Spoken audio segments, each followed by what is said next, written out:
Hey everyone, just a reminder before the episode begins, the last podcast on the Left live show is this Saturday at 10 p.m. at the Creek in the Cave, 1093 Jackson Avenue in Long Island City, Queens. This month is going to see the return of Henry Zebrowski to the stage, back for the first time in months, and it's going to be our last live show until January, and we're also going to be live streaming it on our YouTube page. That is the last podcast on the Left live this Saturday, 10 p.m. Eastern at the Creek in the Cave, 1093 Jackson Avenue, Long Island City, Queens. We'll see y'all there. There's no place to escape to. This is the last podcast On the Left. That's when the cannibalism started. What was that?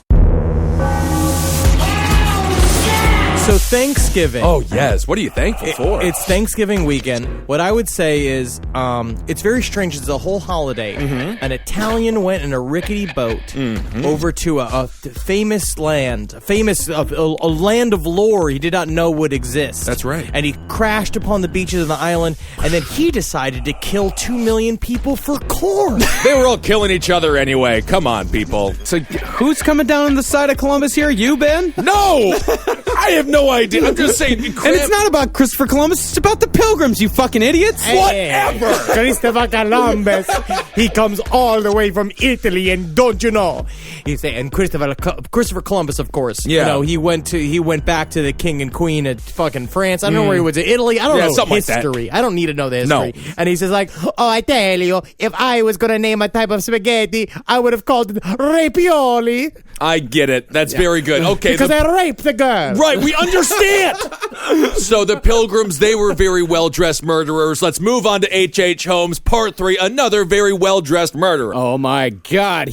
So when we last left H.H., he had just murdered Julia Smith under the guise of an abortion for marriage exchange that Holmes had proposed. Which is a very classic way to get married. That's right.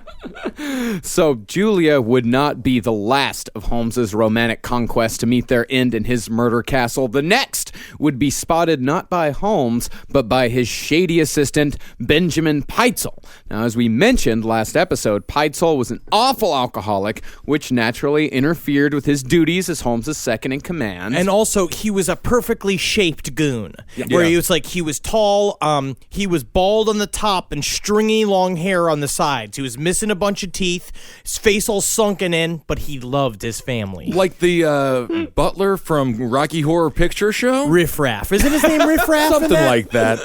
Rascal? So was Pitezel, was he shady or just extremely faded all the time? He was just always drunk. He was too intoxicated to really be manipulative or he wasn't cunning. No, he wasn't manipulative or cunning at all. He was a total tool. Yeah, he was a complete and total, completely, again, he's soused 24/7 and also in desperate need of money. And H.H. Holmes just kept being like, oh, ribbity-rib, here's another golden pocket watch. But first must you do is sign a letter saying that you're actually Theodore Bussell.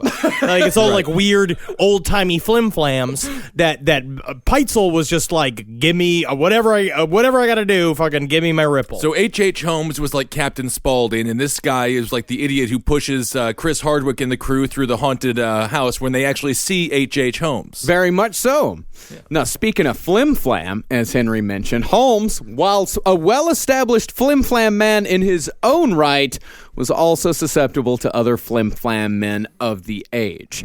He believed that a man named Leslie Enroute Keeley had a cure-all for alcoholism and so sent Pitezel to Keeley's rehab facility.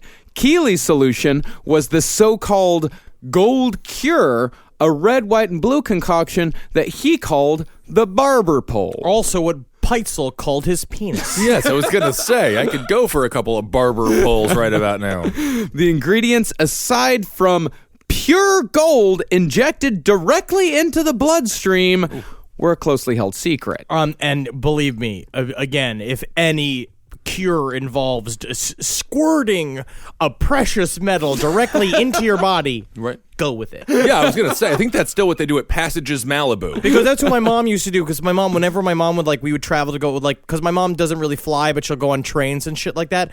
She won't wear her jewelry because she's like, you never know when a con man's gonna try and take your jewelry from you. Because every con man knows sleight of hand. That's a good and so point. it's she really does believe. She believes that thieves are far more skilled than they actually are. Right. She does believe my mom is a Dickensian woman. She believes that everything is flim flam men and sleight of hand artists and pickpockets. And so that's what she would do. She would hide her gold in a little pouch she would keep inside of her jacket. And what better way to hide your gold than just squirting it inside your own bloodstream? That's a good point. Yes. Should have did that with my mother. Isn't that how they made Wolverine? That's adamantium. Yes. And it's into his bone. Isn't that something? It's in his bones. Or just do what they do in my family, and you get too fat so the ring doesn't come off your finger. And then you also can't even put your own hands in your pockets because the jeans are so tight. So for a con man, it's almost impossible. Just be too fat to rob. That's right. So while Holmes did ostensibly send Peitzel to rehab to sober up, the more likely purpose behind Peitzel's trip was to steal Keeley's secret cure-all formula so Holmes could sell it himself. Again, Holmes, always working an angle. Always got 5 or 6 scams in the air at one time. It's kind of insane. As it really boils over, as we're going to see as we go through this episode, it's almost, he's just the psychopath. Yeah. He really was we always use Michael Jordan as an example. For this one, I'm going to say John Elway. Whoa! He's a real field general. Yeah. But bad at it. Where it's because John Elway never won a Super Bowl, right? He did. Yeah. He beat the Green Bay Packers in 96? His final last 2 years, he won. Is he gay? No, Why is he gay? That's Troy Aikman. And he's probably not gay. But if you are gay, being quarterback is really a fun position because you got your hands on balls at least 30 times a day. Yeah, At 2 least. sets of balls. You got 9 sits in front of them. You get to pick them. You're like, oh, yeah. I want that one to be my 18 center. grapefruits. Yeah. Does the quarterback pick the center based? Okay, boys, bend over. You'll be my center. Gay. So not surprisingly, Peitzel did not return with the cure, but he did come back with a report that Keeley had in his employ the most beautiful woman he had ever seen, a woman named Emmeline Cigrand. And now you know that she's beautiful in 1890s talk because the way she was described by Peitzel was as elegant and dewy. She was a dewy 24-year-old. So did she smell like wet hay? No, she was just like moist. Ugh, dewy. I was talking about this with my girlfriend. We're saying the same thing. It's like if you just get a woman physically moist, does that make her more aroused in general? Like if you just throw a bucket of water on her? No, or push her outside in the rain. No, spritz her. Either spritz her down while she's asleep, so she doesn't know, or run a humidifier at twice the speed. She's not a cat. No, I don't think that does work. So Holmes, I guess I'll never know. I don't think you will. So Holmes, working on the description that Peitzel brought back and always on the lookout for some hot trim, started a correspondence with Miss Cigrand and eventually offered her a job as his personal secretary at twice what Keeley was paying her. This guy had quite the game. Yeah. And it's also, I don't know if I can say I admire H.H. Holmes in this fact, but I will say over scams, he always chose Bush. He chose Bush first, so there was something about love in there, which I'm kind of into. It's like, and it wasn't about just killing him to fuck him. It wasn't like Ted Bundy or something like that, where he had to hear the screams in order to get hard. He was fucking him pre-murder as well. He was just into it. Well, he's like the classic psychopath that will say anything. Like, they will say anything to get a woman to love them and to get a woman to give themselves over to them. That's why a psychopath is so dangerous. I could see him crushing QVC. You know, just Billy Mays type or the ShamWow guy. To be honest, Fox News. Fox News, he would crush anything where it's just full of lies. He will absolutely destroy it. Because he just you can make lies true. Exactly, and he just gets pleasure out of the lie succeeding. Nothing else matters. But the problem is, again, with the psychopath, that pleasure is in and out. But what is the truth? If you take an herbal medication that has absolutely no actual medicine in it, but it makes you feel better, does it work?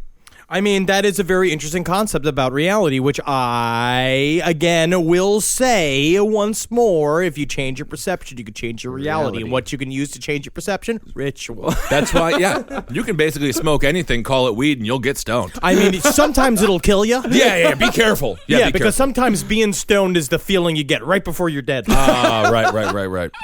So Emmeline readily accepted his proposal to come work for him, and within just a few months, Holmes had seduced her. He asked her to marry him in November of 1892, and had most likely already decided to kill her before popping the question, because asking her to marry him was all part of the plan. It's very interesting because, again, he gets something out of just her living this lie, and you're going to see it played out here. It's something about creating this idea that he's a normal man who's seducing a woman. It's like he laughs to himself that anybody would even believe that he's a normal man. But it's also something he proves to himself he can do it.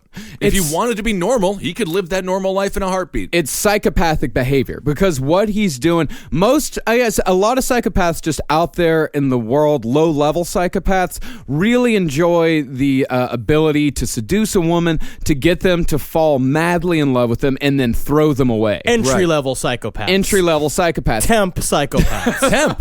Not even getting paid for it, huh? Yeah. H.H.Holmes, though, when he got bored of a woman, he killed her. Hey, you know what? He's not right. I'm going to take back what I was going to say. Yeah, good. Yeah.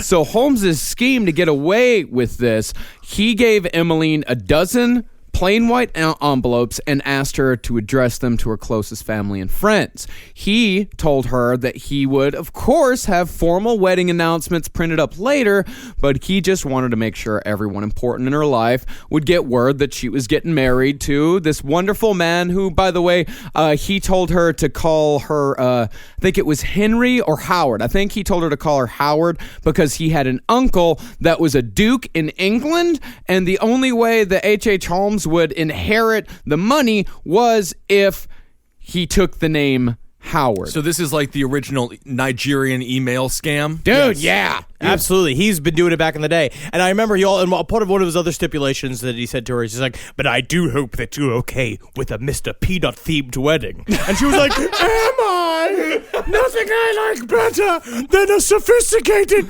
peanut.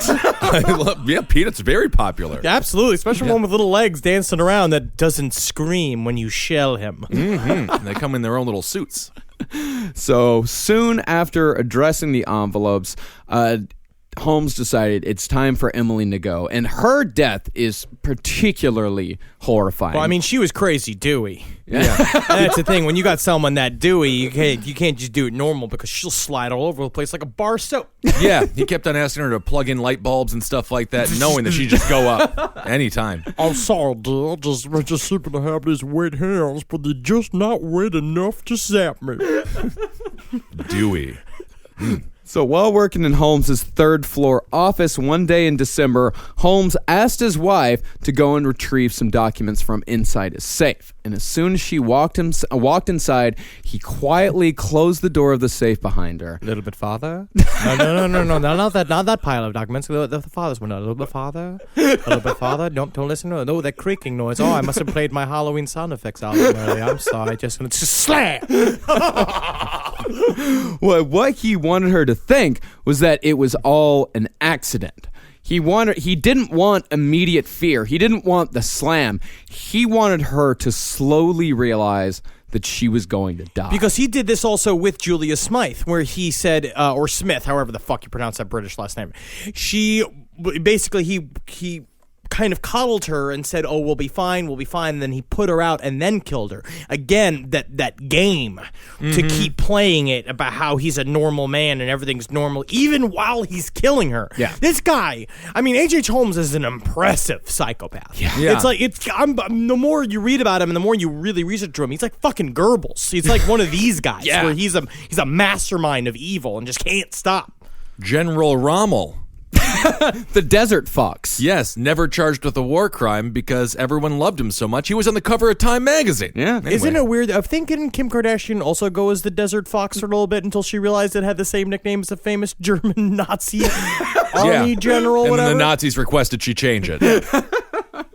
So over the next few hours, Holmes listened through the door of the safe, vigorously masturbating just over and over and over again as Emmeline screamed and screamed until she finally ran out of oxygen and suffocated. I mean, I'm getting going just sitting here thinking about it. I don't mean to be like this. Yeah. Yeah, you shouldn't. Oh, God, I got to stop saying it. Yep. Those are the fetishes that are illegal.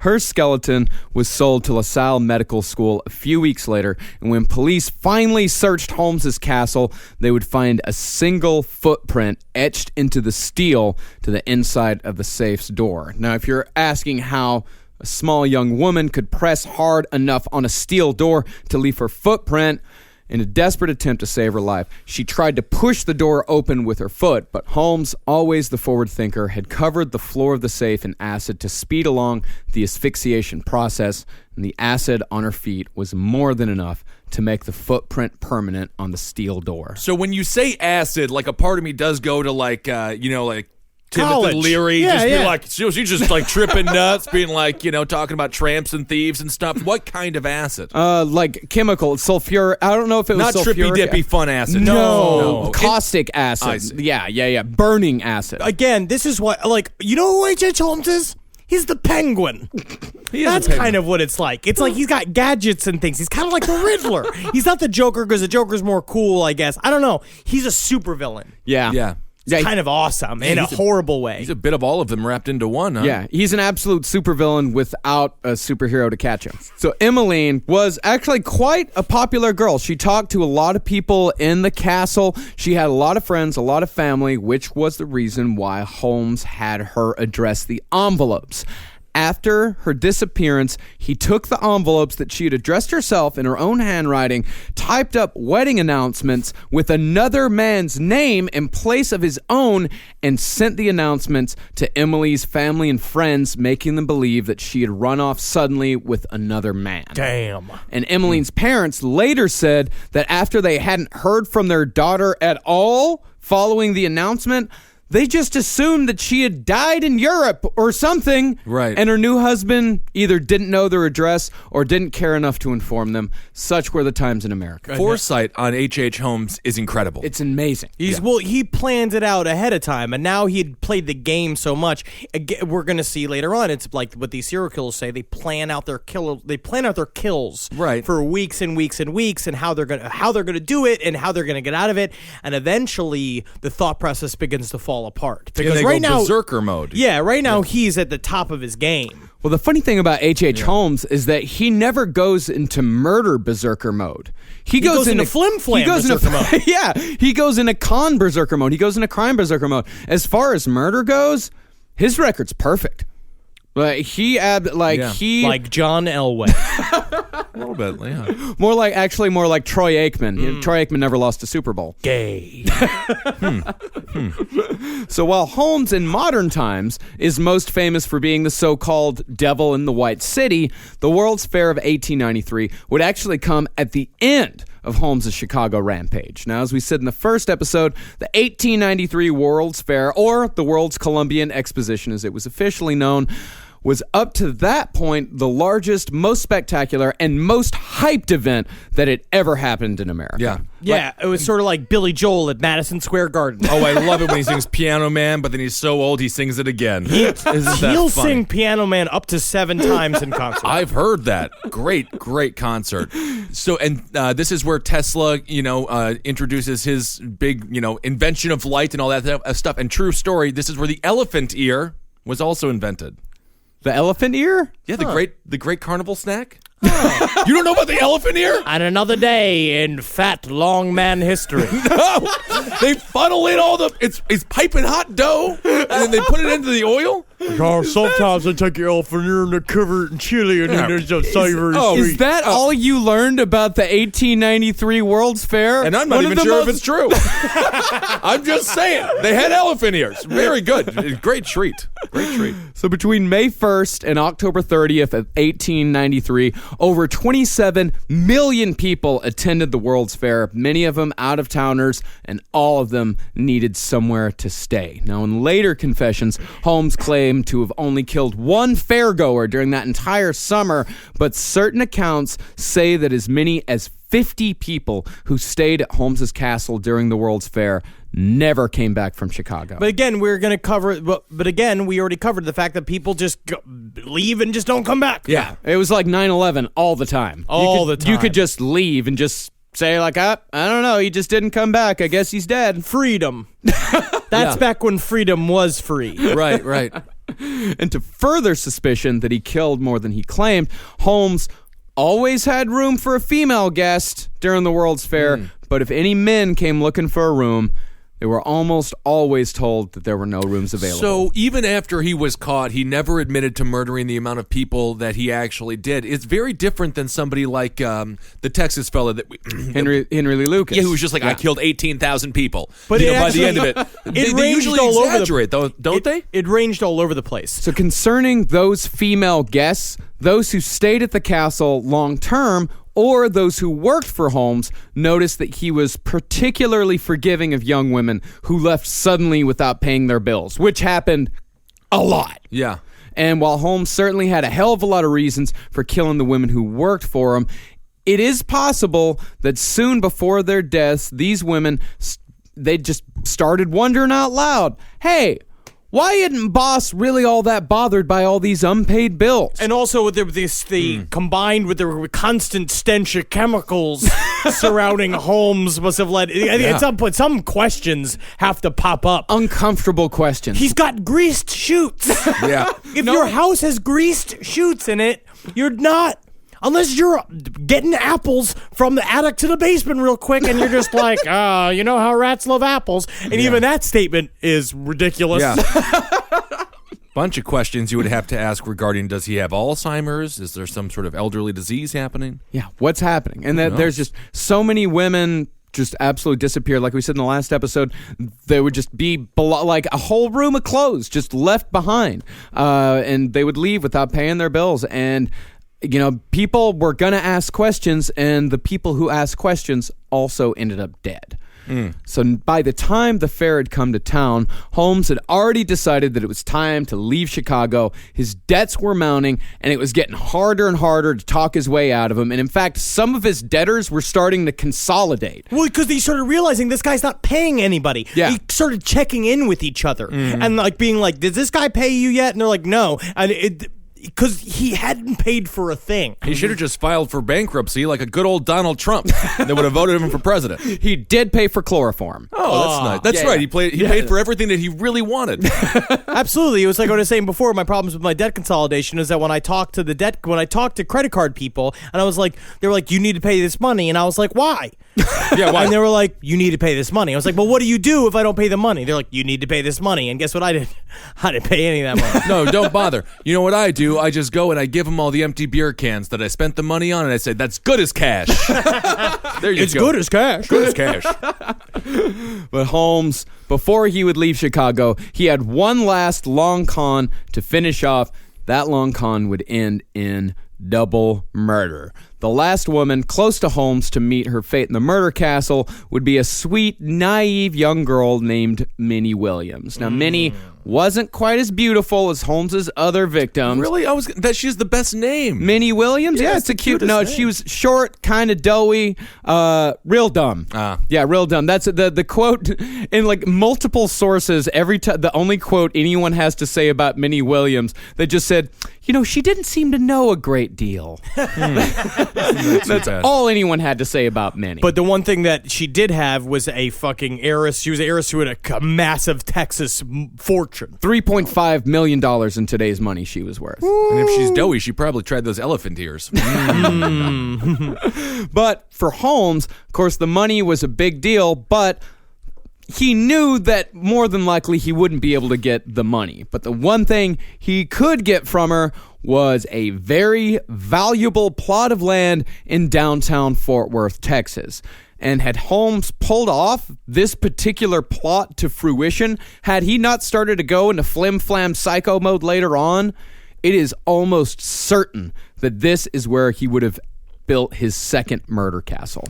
I mean, I feel like nowadays, again, we would look up to somebody like H.H. Holmes. Yeah. You see Flip that house all the time. It's like he's a realtor psycho killer. That's insane. He's franchising out. I would love to watch him train in a new general manager in the Texas Fort Worth branch.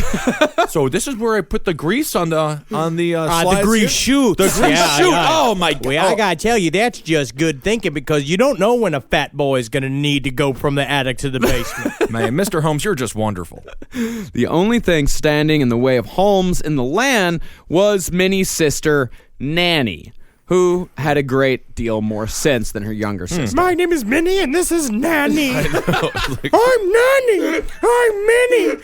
Hi, you're Henry. I'm Nanny. I'm Minnie. yeah, it sounds. Fuck both of you. My goodness.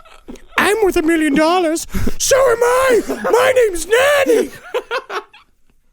It is, truly obnoxious. So to take care of this little problem, Holmes invited Nanny to the World's Fair and took the two sisters every single night for a week straight. And then on July 4th, 1893, Holmes suffocated both of them in his bank vault one at a time without either one knowing what happened to the other. Hi, I'm Nanny. Where's Minnie? I'm in here, Nanny. It's me, Minnie. Oh, I'm coming in there, Minnie, right after you, because my name's Nanny. Oh, that's great to hear, Nanny. I'm Minnie. You know, hours. They didn't know a whole bunch, but they knew each other's names, I guess. Days after, I will say H.H. Holmes at some point during this week, he just had to be like, God damn it. Will you shut up? Shut up, Nanny. Shut up, Minnie. Oh, God damn it. Tension headaches of him just being like, Is there something wrong, Henry? I'm Nanny.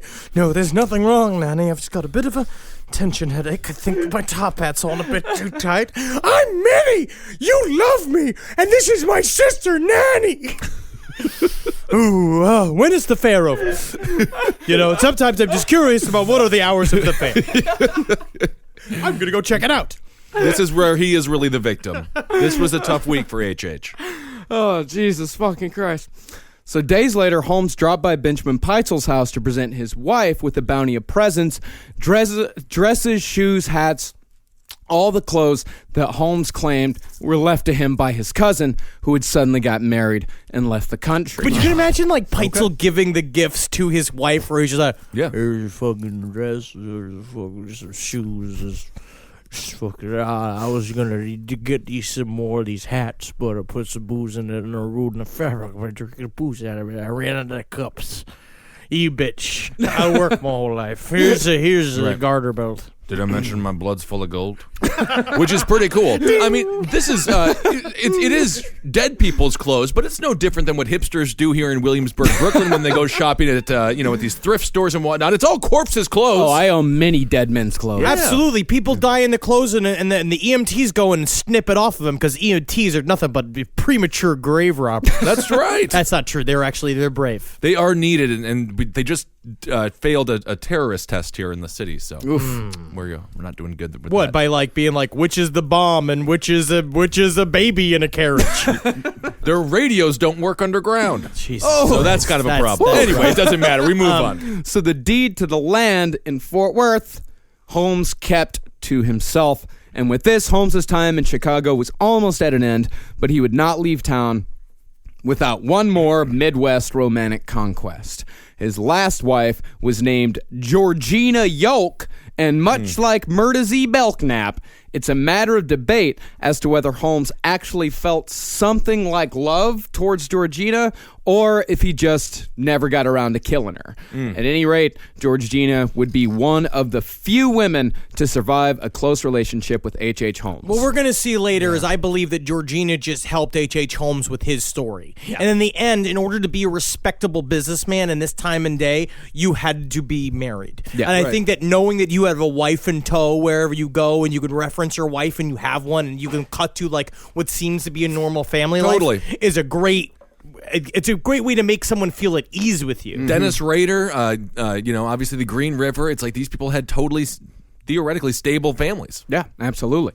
So as we mentioned in the first episode, Holmes had been toying with the idea of a life insurance switcheroo scam since medical school. And while Holmes claimed to have pulled it off before, we know for sure that he tried the scam in 1893, and who better to do it with than his trusted associate, Benjamin Pitezel. So we're going to tell him, let's say, okay, we're going to fake my death and we'll tell him that, but what I was a famous horse trainer and I died trying to save a family from a fire. You're a drunken idiot, but you might be onto something with that horse trainer line. Yeah, I always wanted to be a horse trainer, but the problem is they're always looking at my booze.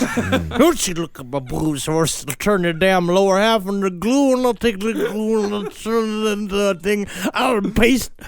And now you derailed, and once again you derailed. Yeah, you tell me how am I to die? So first, here's the scam in its entirety. First, Holmes would take out a large insurance policy on Pitezel, and after a few months, the two would acquire a cadaver and stage a death that would so badly disfigure the corpse that identification would be impossible. And after Holmes took care of the necessary bureaucratic rigmarole, the two would then split the payout of $10,000, which was over $250,000 in 2015 money. But that scheme would take a little bit of time to percolate, for they had doings to take care of down in Texas. And the worst part is that H.H. Holmes put Pitezel in charge of paying his own health insurance premiums. Oh, bad idea. And so brilliant. he would send money to Pitezel to pay the premiums, but then Pitezel would just spend the money on booze. Right. And so H.H. Holmes then had to keep up Pitezel's half of the scam all the time. So Pitezel, while H.H. Holmes is running all these other games, he has to go and make sure that Pitezel's paying his premiums. And we're going to find out is that right before the premium, it's like literally the whole insurance claim was about to be canceled, and H.H. Holmes had to swoop in and pay it, and literally the payment made it minutes beforehand, before it was like technically due. And that was one of the clues that they had ended up stringing together that the whole thing was a scam. Obviously, you should not kill anybody. But isn't there something inside of you where Nice you're just caveat, like, Ben. Good, thank you. Thank you, Ben. What a time to be alive in a way. Nowadays, you try to pull off a scam like that, there's a Detective Columbo coming to ask you a bunch of very interesting questions. Yeah, these hard shoes and these long arms are coming out and good sniffing around my good time, Charlies. Back in the day, all you'd have to do is cut off their ears, and then the detective would be like, well, nope, this person had ears. They do not have ears. That is not this person, so we're totally confused. So after taking out the policy, Pitezel, Georgina, and H.H. set out for Texas to build a new life in downtown Fort Worth with a land that Holmes had scammed from many. So safely away from his creditors in Chicago, Holmes started all over again with Fort Worth using the exact same methods he had used to build his murder castle the first time. But like with most people of Holmes's temperament, the need for more excitement got him into trouble. Inexplicably, Holmes and Pitezel tried their hands at horse thievery, which is a hanging offense in Texas. It's just, of all of the scams, Right. stealing a horse, number one, is dangerous because horses are big. Right. And I don't even like voluntarily riding a horse. Never like taking one against your will. Absolutely. You know what I mean? And they don't know anything about goddamn horses. And a horse killed John Candy. Well, he had to ride a horse and he was obese. Well, I mean, yeah. Heart disease killed John Candy. Well, but he died on a horse. I'd say maybe horse steak killed John Candy. Could be. Well, I'm just saying. So the two, of course, identified almost immediately as the culprits. They left Fort Worth in the middle of the night, never to return. They would resurface 6 months later in St. Louis. It's a nice place, St. Louis. Oh, come on. That's where Holmes would be arrested for the very first time, by the way, after trying out a pharmacy fraud. That old trick where he would buy things on credit. He would buy things on credit under an assumed name, sell all of the products, and then when the creditors came, would say like, no, that's not me. I did not buy these things. This was Mr. Bilkey that bought all of those things. They saw right through it, and he landed in prison, and while in prison awaiting bail, Holmes would make the mistake that would eventually get him caught for good. How old is he now at this point? Oh, 32, 33, he's our age. So he has just been, but the life expectancy back then wasn't as high as it is now. Yeah, it was like 34. So he's just like an elderly man, be like, never been caught yet. Why wouldn't he stop? Yeah, I mean, because that's the thing. He hasn't Or why even. would he? I mean, he hasn't necessarily been close to getting caught this entire time. Yeah, he's had creditors come at him, but he hasn't really had the law come at him yet. Right. Because he's been able to talk his way out of it, and he's also this whole time. There's all of these investigators that have been coming to his murder castle, and he's been turning them away with the pat and a handshake. Well, now and so his everything- confidence is through the roof. Right, But nowadays, nobody trusts. Back in the day, they trusted you. No one believed that you were a liar or a psychopath. Yeah. They thought that it was like, oh, he'll get around to it. Because this was Right. like old-timey America when things were still pure. But that little we all know, there was a whole bunch of rape going on. Yeah. And again, are people still obsessed in the States about what's happening in the UK and London with Jack the Ripper? Oh no, that's long gone. That's No, long it gone. pacified us. When we saw the Jack the Ripper stuff, that the whole thing was that the way the newspaper sold it was like, we'd never have anything like that Right. over here in the Congressional United States of America. Right. Yeah. Meanwhile, we killed how many millions of Indians with blankets? Well, and at this time, this is when the Indian Wars were raging on. So we were really getting to the Indian killing at this point out in the Old West. Yeah. Yeah. Everyone was killing each other. When was Wounded Knee? I like the tone that you said that. Yeah. When was the casino give out? Well, what happened in Wounded Knee was only 4 years before this. No shit. In Wounded Knee, they armed the prisoners. And then the prisoners got the Native Americans. They Holy gave them shit. weapons to fight other Native American tribes and to protect them against wildlife. And then the prisoners, the Native Americans, obviously used the guns against them. This is how we treated the inventors of jerky. Oh my God! Did Native Americans invented jerky? I'll say it. I'm 126 Cherokee. What's that, your pinky? By the way, you're thinking of Little Bighorn. Wounded Knee is when we just shot all the women and children. Yeah, whatever.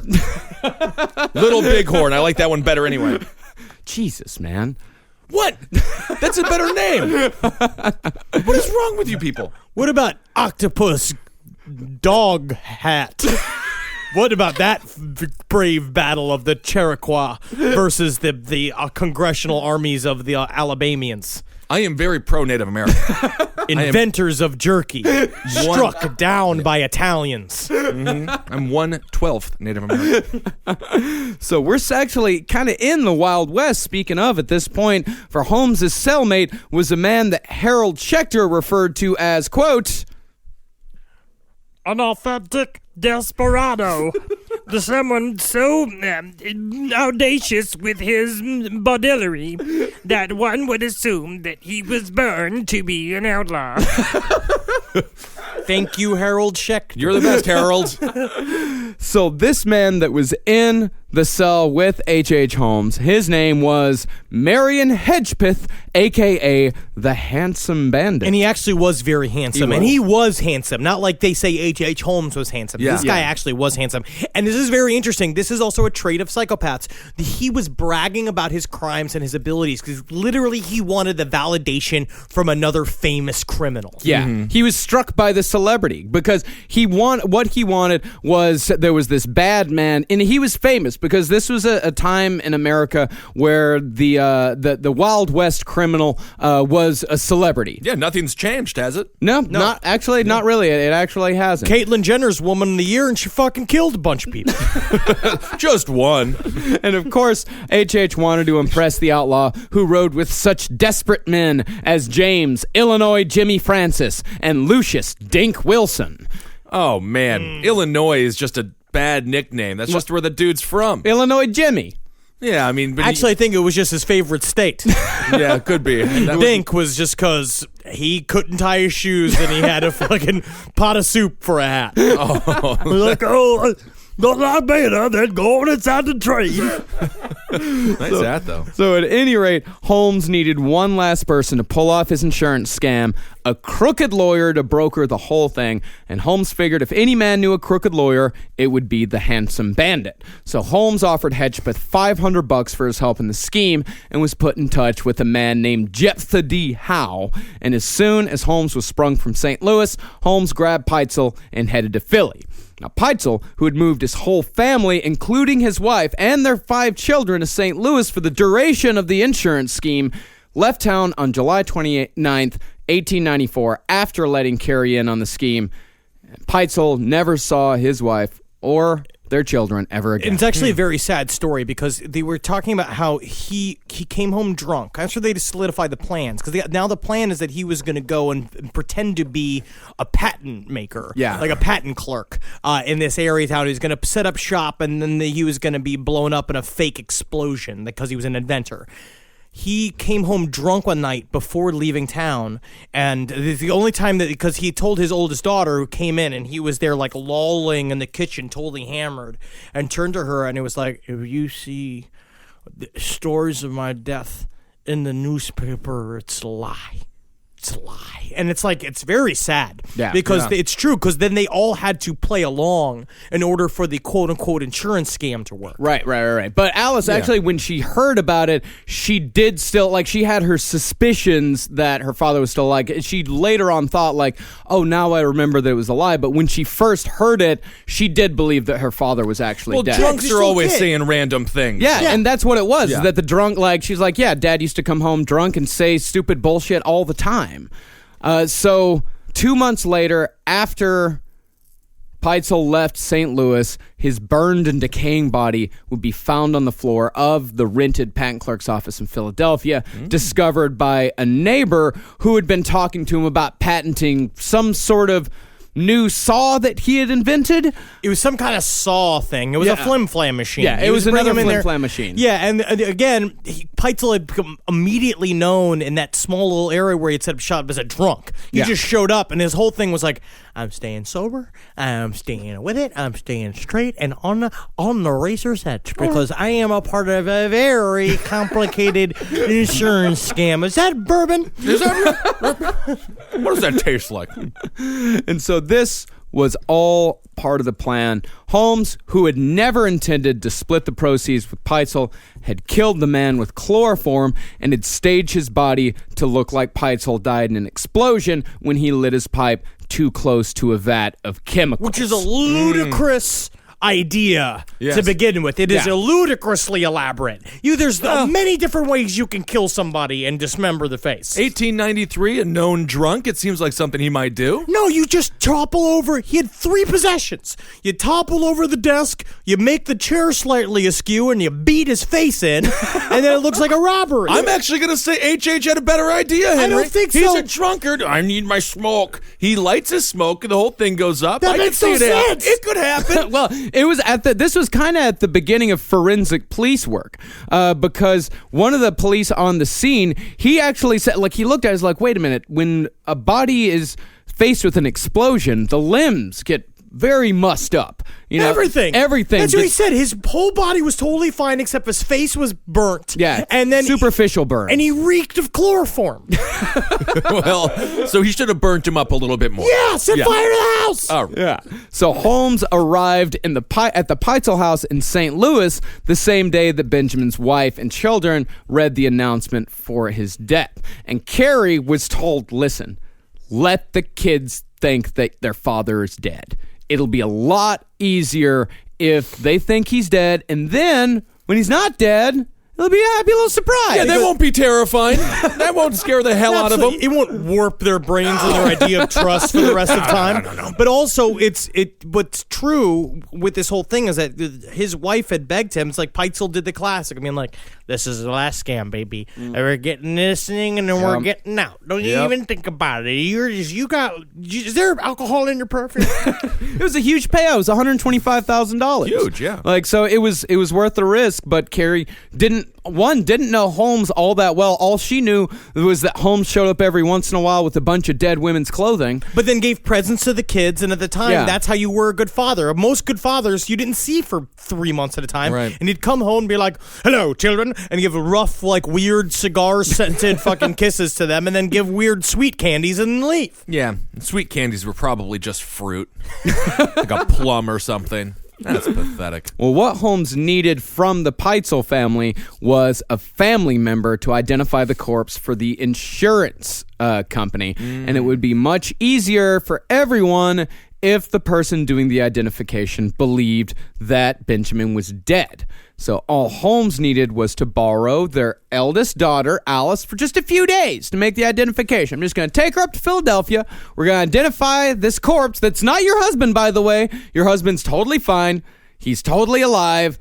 We just need her to go up, identify this corpse, and then I'll It's bring her just right me, back. the shady lawyer, and these 3 empty trunks. And I'm not bringing anything else with me. We're going to get on this train. We're going to over here where I definitely did not kill your drunk, good-for-nothing, goon-like husband. I just see her in the back of whatever automobile they're traveling in, like Tobey Maguire in Fear and Loathing in Las Vegas when he Yeah. hops in the car and he's just scared shitless. But the truth is, too, is that, like, how did Benjamin Peitzel's wife have any faith in the idea that her husband would have been good at this scam? Blind love. It's just unbelievable. Like, women believed in men too much back in the day. Yeah. Because Peitzel couldn't keep his shit together. He was so hammered all the time, Right. so fucked up. He is not going to be the central cog to a highly elaborate insurance scam. And, like, with a guy who just, like, who's had 7 wives since you known him.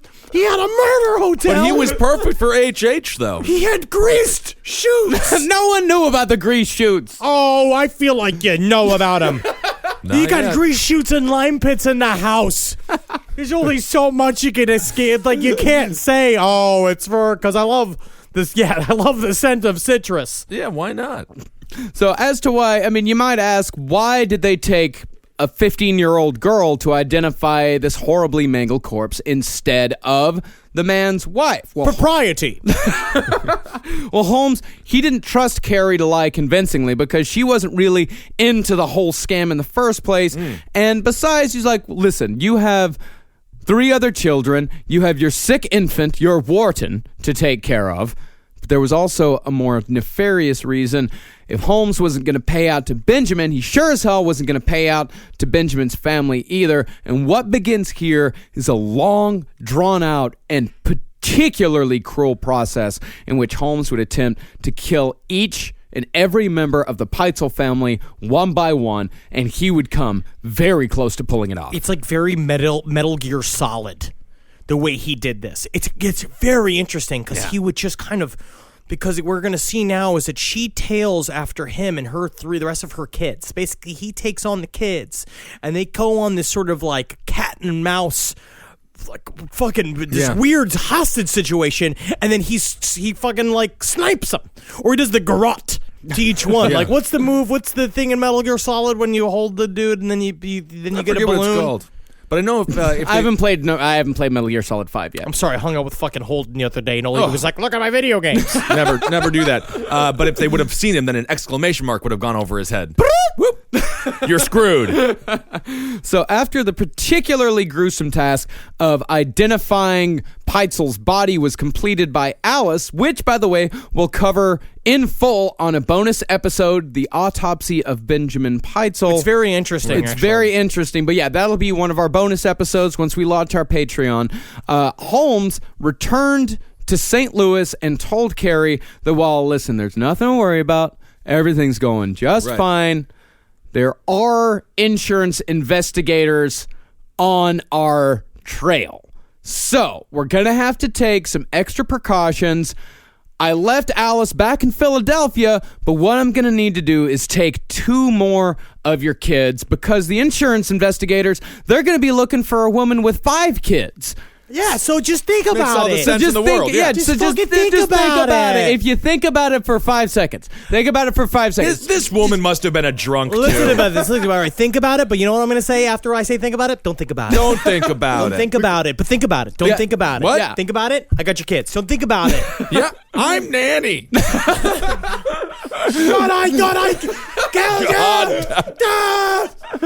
So what happened? But you got to also remember is that H.H. Holmes was the pinnacle of man in his day. Of course, like she looks at him, it's like, well, of course, well, you know, he had all these successful businesses. He ran the castle for such a long time, And he's got a wife that he's checking in all the time with while he's killing all these kids. How does he get to go to sleep? That's Busy what I want guy. to say. That's what he's burning candles both ends. You know That's what he right. needs is a spa treatment. He would be crushing Twitter.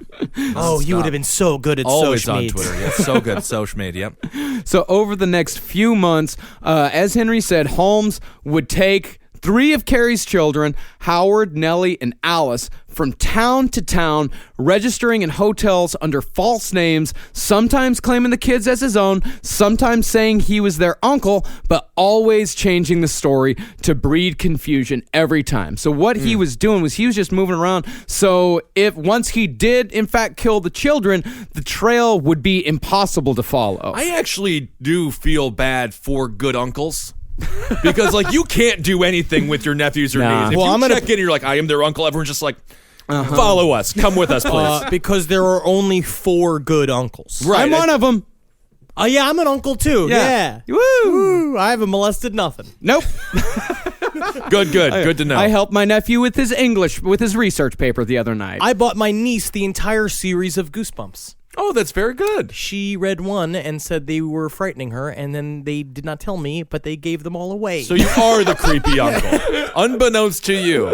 Yeah, and Holmes, as he was moving these kids around, changing his story in a very BTK move, when he was asked his profession while registering at one hotel, he said, well, I suppose, I am an actor. Ooh. Love actors. Professional uncle. Perfect. That's what I'll say. So as Holmes was moving around the kids, he was also moving around Carrie Peitzel, constantly stringing her along, saying, all right, so your husband, so we're going to have to go to Toronto next because that's where your husband is. He's waiting for us there in Toronto. And then once they get to Toronto, he'd say, well, actually, he had to go to Detroit on business for me. Meanwhile, he's got a wife that he's decided to keep alive. Yeah. That he's handling with her because he's still saying that he's working for the ABC copier program or company, whatever it is. Ancestor of the mimeograph. But it just seems like ABC copier, again, just seemed like a dude inside of a box that you would just put it in there and he would draw it up inside the box and go like, stick it out. A little white slave. And then he would say, he kept saying he would make it up. He's like, oh, we're going over here for business. And then we're going to this next place because it's nicer Yeah, here. we're going to Niagara Falls. I didn't Yeah. give you a proper honeymoon, so now we're going to go to Niagara Falls. There is no way that he did not have the thought at some point of just being like, I should have just started like a Marriott. Like, I should have just promised continental breakfast and just ran a damn hotel. This is so much work and he's for a big payoff, but not that big of a he payoff. is loving it. You think he's enjoying Oh this? my God, he is loving it so much because he has these 3 people that he's manipulating and Screaming in the back seat all the time. In certain cities, he would keep all 3 groups of people blocks away from each other. You see, I actually think it's not so much pleasure. There is a pleasure over when it all works out. Right. But I think what he does is he pushes himself to the extreme of stress and then makes these decisions and then does the next thing. And that's what it's not a love. It's an addiction to the release after stress up to my top. Am I just about to be caught? Is everything about to fall apart? Boom. I made it. I'm a fucking genius. And that's where the pleasure is. It's go. not the manipulating. Yeah, I think this sucks for him. It's the this game, is work. but he's doing the game on purpose because then it feels like you're doing something. Like it's what what BTK would do, in that comparison. What he would do when he would build the anticipation of killing somebody, where he would go and he would track them until it was just about to burst. And it's very interesting. It's just someone who literally is constantly bored. There is a misconception that criminals don't work their asses off. Yeah. This It's is hard to be this is a full commitment. Yeah. And it's also he's also one of those like rare killers. We talk about process killers and product killers. He's both. Because the process was when he was in the hotel and he's killing these women because it's making him hard. The product part of the killing, that's what this is. He's not planning to kill the children for pleasure. He didn't kill Benjamin Peitzel for pleasure. He's killing for money. It's all money. Yeah, it's all money. Like he's just mixing business and pleasure on this. He just finally figured out, it's like, oh, okay, I do the scams and I do killing on the side. I can actually combine these two things. Yeah, it's like, pizza on a bagel. Yeah. You enjoyed eating pizza on a bagel and then you sold them. And then you started a little business. That's what he should have done, is getting onto the pizza and a bagel business. Yeah. Instead of all the killing. Well, we should debate Totino's Pizza Rolls versus pizza on a bagel one of these days. Yeah, well, I think we should. We will do that. For like That's 3 a bonus, or 4 hours. A bonus episode. So the children, they spent their days alone, locked in hotel rooms. They would constantly be writing letters to their mother, but Holmes kept every single one of them because the letters are just so sad because it's all been like, Mommy, you never write. Yeah. Why don't you write? Because I've been writing to you.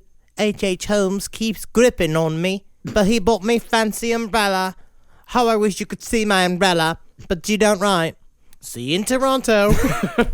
Yeah, and it started off as an adventure for the kids. Like, oh, we're traveling from place to place. We're seeing so many different locations. This is so exciting.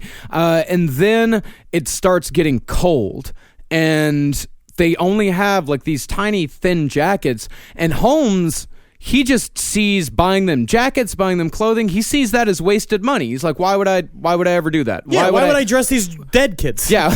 Right. Yeah, why? Because that's what people who later on gave witness to, is they said that there was this, and that's one thing that part of the scam that he never thought of, is that he always stood out because he was this immaculately dressed, very nice looking man with these 3 waifs, these horrible looking children that are dirty. They're in torn up, ripped clothing. They're always cold. But he also did the same thing to the house, too. The murder castle turned into this drab, like, fallen down thing because he became bored with it. Now, like we're going to see, the first child to die was the youngest kid because he was being a pain in the ass. Yeah, he was starting to scream and yell and draw even more attention to him.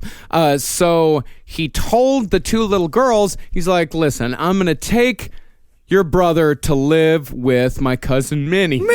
Uh-oh. I'm Minnie! I'll take the kids! I'm Minnie! Yikes. I'm your cousin Minnie! Oh, my goodness. It rhymes with Winnie! It's M-I-N-N-I!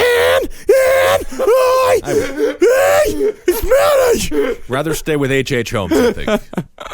In reality, though, Holmes took the boy to a secluded, rented house, killed him, chopped up his body using surgical instruments that he had sharpened specifically for this event. Oh, these are just sharpened. Yeah. Wow, nice. And burned the body in the stove, and all that was found of little Howard were teeth, bone fragments, and pieces of his clothing. Nellie and Alice would be killed soon after in Toronto. Holmes somehow convinced the girls to enter a trunk outfitted with a hole just big enough for him to run a hose into, and like so many others, the Peitzel girls died by gas. Get in the trunk. No, it's a fun game in the trunk. Listen, no, listen. You're getting in the trunk, and I'm getting in the trunk. You're thinking about it? Don't think about it. Think about it. Don't think about it. It's get in the trunk. Just think about the trunk, all right? And now by gas, does that mean he farted inside of the hole? Yes, he was slamming beans down his gullet. It took a little bit of time, but sure enough, he asphyxiated them. I think let's let it hang. Asphyxiated. Boom! I'm on fire. So Holmes then took the bodies to another rented house, borrowed a shovel from a neighbor, telling him he needed to bury some potatoes in the cellar. What is happening? Can I get your shovel? I gotta. What do you need? For what? For what? I gotta bury shovels, bury So I love the shovel. One of my favorite shovels. I don't just give it away willy-nilly. Bury some carrots? No. No, I already buried my carrots last week. Some potatoes. I got to bury them down in the cellar for cellar potatoes. You're thinking about it. Don't even think about it. Here you go. Have the shovel.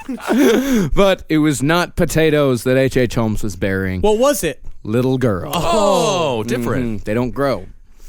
The No, they don't. That's not how life works. Believe it or not, you don't bury a child and it turns into a tree full of life. That also sounds like the latest Cure album, Buried Little Girls Don't Grow. Oh, it's sad.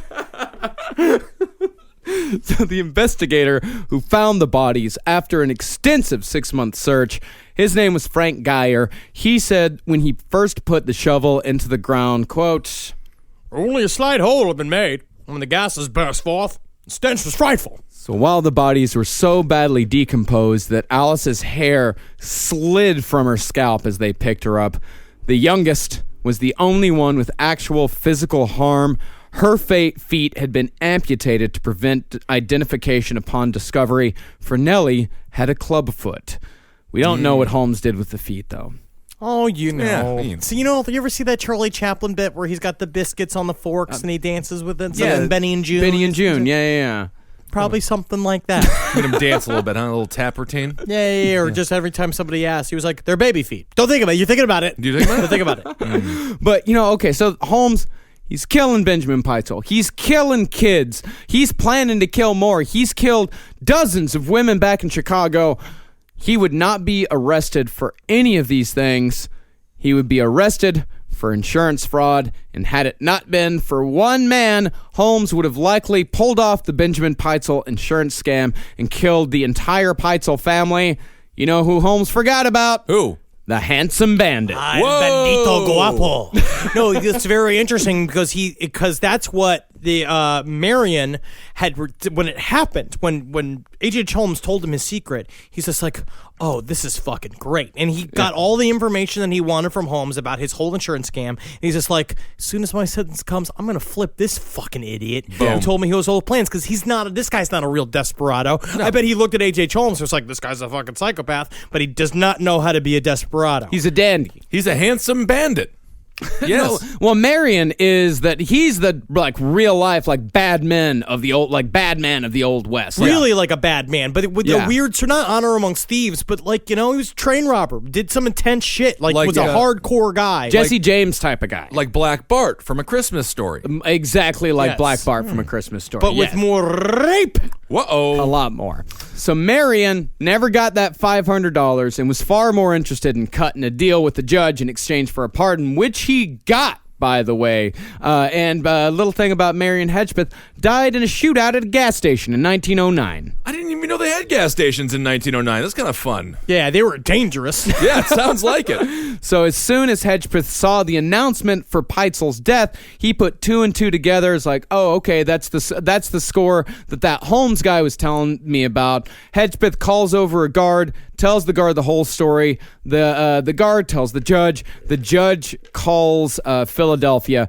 And so Holmes gets arrested in Boston for insurance fraud on November 17th, 1894 by the octopus-like system of the Pinkerton Detective Agency. So just no one was good in this time. No. Just everyone's a criminal. Well, to be honest, it's everybody was a criminal, but everybody was kind of fine with it. Yeah. Everyone was cool. I mean, there were actually good men. We mentioned Pinkerton or the Pinkerton Detective Agency was a hardcore group of guys. Yeah. They actually just had something in the news recently. There was a $500,000 car or something stolen, and the Pinkerton Club or Detective Agency is on it. They're still around? They're still around. I just read about them a week ago. Swear to God. Wow. Yeah. But yeah, the Pinkertons, well, they were also a pretty shady group of characters. People would also hire the Pinkertons as kind of a personal goon squad. But the Pinkertons, that's where we get the term private eye from, because that's what the Pinkertons called themselves, the all-seeing eye. They're still on the case. But they're good. But they were good at their jobs. They were extremely good. And the other guy that bears mention that we'll probably talk about in our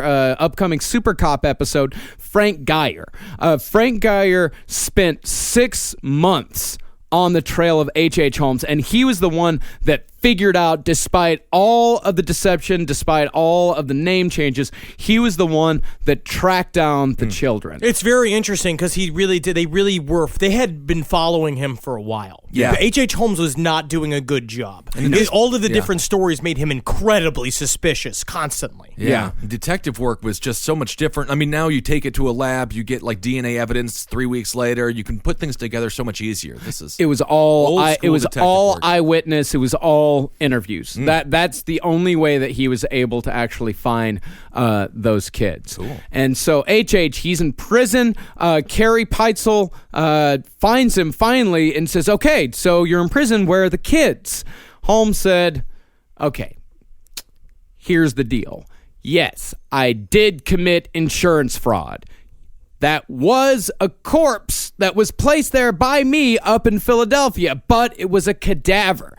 Benjamin's still alive and well, and he is now with the kids, and they're either in South America or Florida. Officer, I got to say this. It looks like you're thinking about it. Right. But what I need you to do is to go ahead and take that thinking about it and give it a big old reversal of that. All right? Don't think about it. Don't think about it. Don't they're think just about it, beating him think with about it. sticks. Yeah. But when the children's bodies were finally found, Holmes claimed that Minnie, along with the mysterious accomplice named Hatch, Hatch.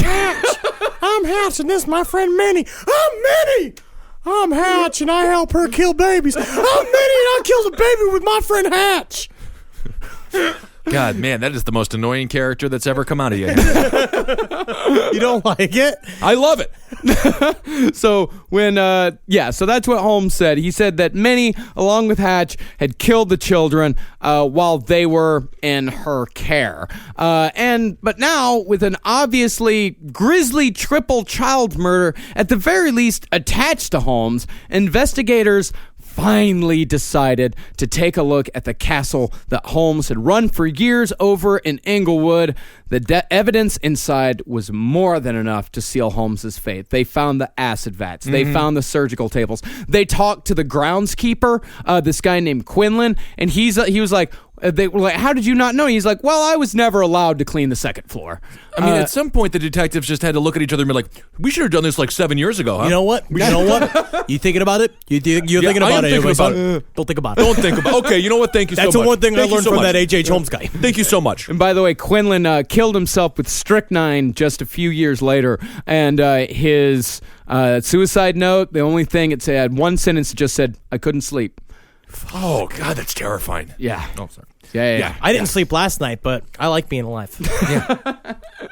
So Holmes would eventually be convicted of only 4 murders, but he would confess to up to 30, and always the adapter. Holmes went from publishing a set of memoirs professing his innocence before the discovery of the children and the castle to saying the bodies found inside the castle, they were all donated cadavers. I got them all completely legal. I'm a doctor. I'm using them. But once they finally proved that, once he knew that he was going to die, that he was not going to get out of it because there were no appeals in 1896. Greased chutes. Yeah, down to burning areas. Lime pools. Yes, he finally said that he would go back and forth. He said that he was alternately possessed by or guided by the devil. He famously said, I was born with the devil in me. I could not help the fact that I was a murderer, no more than the poet can help the inspiration to sing. I was born with the evil one standing as my sponsor besides the bed where I was ushered into the world, and he has been with me since. Or she. I do not want to discriminate. That's right. Cisgender. Gender is fluid, too. Gender is fluid. Yes. So Holmes was hanged on May 7th, 1896. He was not one of the lucky ones to have his neck snap when the doors opened beneath his feet, and so was strangled to death slowly over 15 minutes before finally being pronounced dead. As far as the castle goes, much of it was destroyed in an arson attempt in 1895, and today in its place stands a post office. Which is, I mean, our post office is fucking miserable enough. Do we really need to be on the lot of a murder hotel? Yeah. I love the the federal government is like, we will take the land. We will set up an institution that will eventually, at some point, lead to massacres in offices. Okay. Well, first thing we're going to do is just like, if that post office doesn't work, we're going to put in dog crematorium. Yeah. Then we'll retry the post office. Dogs. Yeah. And that's it. That's H.H. Holmes. Wow. So Yeah. he died slowly, which is nice. Yeah. He didn't It get is the, nice. Yeah, it's very nice. 15 minutes of hanging and struggling there. You know, and it's very interesting because I would put him along the lines of like either like a very notorious evil man, where it's like, but it's interesting because normally I like how it didn't kill him immediately. There's something about that too, where it's like Vlad the Vampire, Vlad the Dracul, like how that fucking his prolonged death, how they killed him over days. Same thing with Rasputin and like Mussolini when they hung give Mussolini. Rasputin a break. Because Rasputin was a piece of shit. All right, and there's something adds to the sort of like mythical nature of this like legendary boogeyman of like it took a little bit to kill him too, and it's a long time for him to go down. Rasputin sounds like something you take if you have a cold. It sounds like a good medicine. I like that very, very Wait a second, much. is this the Reader's Digest laughter is the best medicine section? I'll tell you one thing. Oh my God, Reader's Digest laughter is the best medicine section is amazing, and my father was always very depressed. He could never, get it. He always submitted. He never got in. So your dad was a joke writer as well. He was a truck driver. My father was a truck driver. He had a couple of bits up his sleeve there. Never really got to hear him. H.H. Holmes, people, I think, They throw that term genius around way too much when it comes to a lot of these serial killers, but there's just really no denying that the man was completely brilliant. Yeah, He was sort of good at it. Yeah, it's interesting to actually build these things, to actually, it's like most of these things stay in people's minds. Yeah. All right. Wow. What a series. Great job, Marcus. Thank you very much. And wonderful research. Unbelievable. We've got to give a much thanks to Sammy Coughlin and Megan Fierro-Root on this episode as far as their assistance on research goes. Couldn't have done it without him. You did say Sammy's name like he was a victim of a serial killer. It's a girl. It's a woman. It's a girl. You've never met Sammy? I haven't met Sammy. You've met Sammy many times. Oh, I love her. I've always enjoyed her. I really enjoy her. All of our interns are very short, and that's the thing why I don't think you see them, because they're just walking around underneath the clouds by your shoulders. Very good joke, Henry. You should do that for Reader's Digest. Laughter is the best medicine. And guys, don't forget this Saturday, November 28th, is the last podcast on the Left Live show. Henry's going to be here for the first time in months. It starts at 10 p.m. It's totally free. Get here early because I know we've got a ton of people coming to this one. Yep. It's going to fill up quick. So that's the Creek in the Cave, 1093 Jackson Avenue in Long Island City, Queens. And it's going to be great. We won't be doing one in December just because it's too hectic with everybody's schedule. So this is the last one before the new year. Yeah, so this is the last one until January. Yeah, we sadly have to give a deference to fucking Christmas. It's a capitalism thing. Don't even think about Jesus. We're going home. Me and you are going home. Yeah, going home. I'm going home with Marcus. All right, follow Henry on Twitter at Henry Loves You, at Marcus Parks. Marcus is at Marcus Parks. I'm at Ben Kissel. Thanks for supporting all the shows here that Marcus and I do together as well. Top at page 7, Roundtable of Gentlemen, Sex and Other Human Activities. Yeah, and if you want your Last Podcast on the Left t-shirt, go to Cave Comedy. Jeez, what happened to you? Go to cavecomedyradio.com/merch. They're only $25 each for Americans, $40 everywhere else in the rest of the world. And also, I got a little project going on right now over on Spotify. If you want to follow me, I'm working on I'm doing a playlist for every single year from 1950 to 2015. I'm up to 1980 right now. That's great. Playlist is running at this moment about 1,200 songs. So go follow me on Spotify. Check those out. And if you don't listen, he'll start smoking again. Yeah, exactly. And it is keeping him from killing random people in his apartment building. That's great. Magustalations. I'm just going to throw that out there. I rarely do the Magustalations. And people are wondering what it means on Facebook, and I have no idea. We're going to catch up. It means congratulations for liking something. Great. Sure. Hail Satan. We all know what that means. That means have a happy Thanksgiving. And Heil Geen. And hail yourselves. For more shows like the one you just listened to, go to cavecomedyradio.com.